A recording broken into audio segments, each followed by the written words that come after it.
పారదర్శకంగా చేశారా, అది మీ స్వార్జితం ఏంటనేది ఒక 2 విషయాలు మీరు చెప్పేస్తే మీడియా వాళ్ళు కూడా డౌట్స్ క్లియర్ అయిపోతాయి, ఇంకెవరికైనా ఏమైనా డౌట్స్ ఉంటే. ఎవరు పర్టికులర్ గా ఒక మీడియాని అడుగుతున్నారా, అందరూ అడుగుతున్నారా?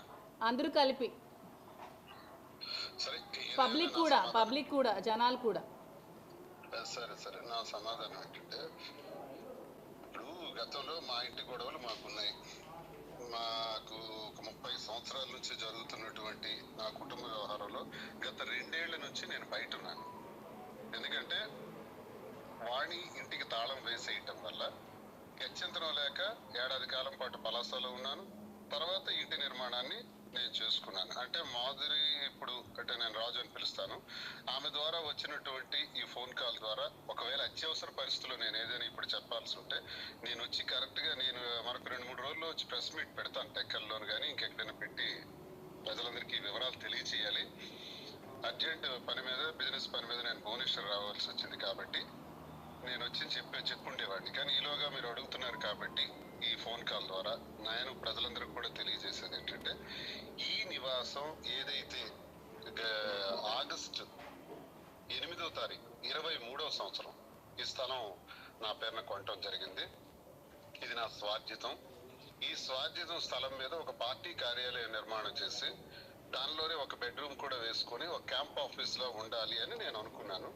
అలా ఏర్పాటు చేసినటువంటి ఈ నివాసంలో మరి గత 4 రోజులుగా జరుగుతున్నటువంటి గొడవల్లో మా ఇంటి గొడవలకు సంబంధించి వాణి రావటం, నేటికి ఇదే రోజు కరెక్ట్గా 8వ తారీఖున ఆవిడ రావటం, వచ్చి నిన్నటి వరకు కూడా చాలా గలాట చేయటం, ఆస్తుల గురించి పోరాటం, టెక్కల్లో నువ్వు ఉండకూడదు బయటికి పోవాలి అనటం, మరి అలాగే ఎమ్మెల్సీగా నిన్ను టెర్మినేట్ చేయాలని పార్టీకి డిమాండ్ చేయటం, సస్పెండ్ చేయాలని చెప్పటం, ప్రజలందరి ముందు నన్ను అవమానపరచటం, చాలా నీచంగా నన్ను క్యారెక్టర్ అసాసినేషన్ చేసి ఒక భార్యగా ప్రవర్తించకూడని రీతిలో ప్రవర్తించటం వల్ల నేను మనస్తాపానికి గురవుతూ ఈ మధ్య అంతా కూడా టెక్కల్లోనే అదే నివాసంలో మరి మొన్న 5వ తారీఖు సాయంత్రం వరకు ఇంచుమించు 6వ తారీఖు రాత్రి 5వ తారీఖు రాత్రి వరకు కూడా 5వ తారీఖు రాత్రి వరకు కూడా అదే గృహంలో ఉన్నాను. ఉండిన తర్వాత మరి ప్రజలందరికీ నేను తెలియజేసేది ఏంటంటే, మాధురి గారికి నేను ఇంచుమించు 2 కోట్ల రూపాయలు డబ్బులు ఇవ్వాల్సినటువంటి అవసరం ఉంది. నేను తీసుకున్నాను తప్పతప్పాలుగా, గడిచిన ఎన్నికల్లో కానీ ఇంటి నిర్మాణంలో కానీ. తదుపరి ఇటీవల కాలంలో కూడా నాకు వ్యాపారాలన్నీ బంద్ అయిపోవటం వల్ల, ఆర్థిక ఇబ్బందులు ఉండటం వల్ల మరో 50 లక్షల రూపాయల వరకు కూడా తను నాకు చేయూతని సహకరించడం జరిగింది. ఈ పరిస్థితుల్లో మరి న్యాయస్థానాలను ఆశ్రయించడం కూడా జరిగింది. వాణి ఆశ్రయించింది, నేను కూడా ఆశ్రయించాను. ఒకవైపు మా డివర్స్ పిటిషన్స్ పడ్డాయి, మా కుటుంబంలో జరగాల్సిన గొడవలు జరుగుతున్నాయి. ఈ జరుగుతున్న దానిలో భాగంగా ఈ 2.5 కోట్ల సమస్య ఇప్పుడు నా ముందుకు రావటం జరిగింది. మరి ఈ 2.5 కోట్లు ఒకవేళ వాణికి నివాసం వెళ్ళిపోతే మరి 2.5 కోట్లు నేను ఎలా తీర్చగలను?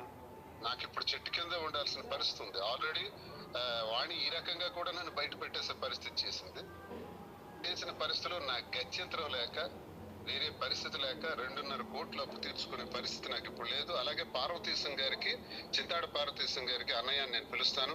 చాలా గౌరవప్రదమైన వ్యక్తి, మంచి వ్యక్తి, మహానుభావుడు. ఆయనకి కూడా నేను 60 లక్షల రూపాయలు ఇవ్వాలి. ఆయన కూడా రిజిస్ట్రేషన్ నా పేరున ఇంకా డబ్బులు బాకీ ఉన్నప్పుడు చేశాడు.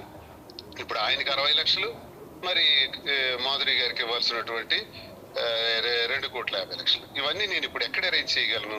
నా వ్యాపారాలన్నీ ఈ ప్రభుత్వం వచ్చిన తర్వాత మొత్తం పోయినాయి. ఇప్పుడు I'm on the road.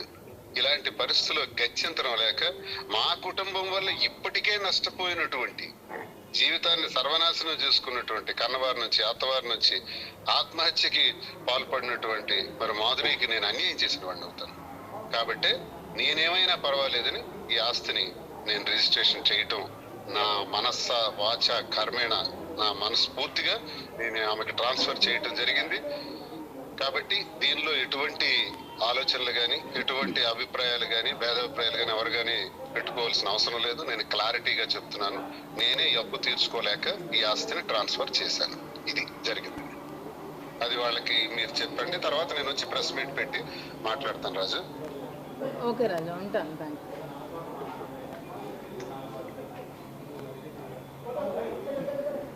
So ఈ విషయం కూడా శ్రీను గారు చెప్పడం క్లియర్గా చెప్పారు. సో ఇంతే, ఇంకా నేను చెప్పదలుచుకుంది ఏమంటే, ఈ ప్రాపర్టీ నాది కాబట్టి నా ప్రాపర్టీలోకి ఎవరు రావడానికి వీల్లేదు వితౌట్ మై పర్మిషన్. ట్రెస్ పాసెస్